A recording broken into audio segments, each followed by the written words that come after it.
Hey peeps, it is Kevi, and today, as you already know from the title, I'm going to be showing you guys some cinematic tips and tricks that you guys can use to enhance your filming. If this sounds interesting to you, let's hop into the video.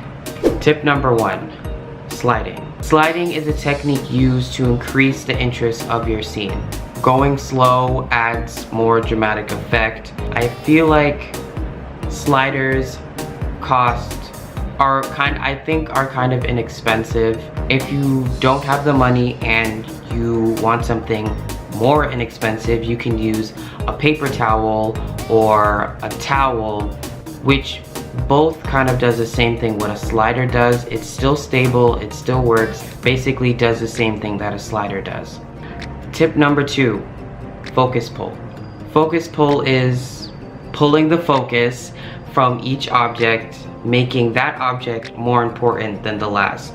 It kind of like is used in photography, and where like the back is like either blurred out, and like the subject, it could be like a plant or a person or anything, basically making that object more important than the other. Tip number 3, the 360 view. Now this tip is basically the sliding technique. It reveals more objects to the scene. This is definitely optional. You can either do the sliding technique from side to side, or you can do it around. Yeah. Tip number 4, slow motion.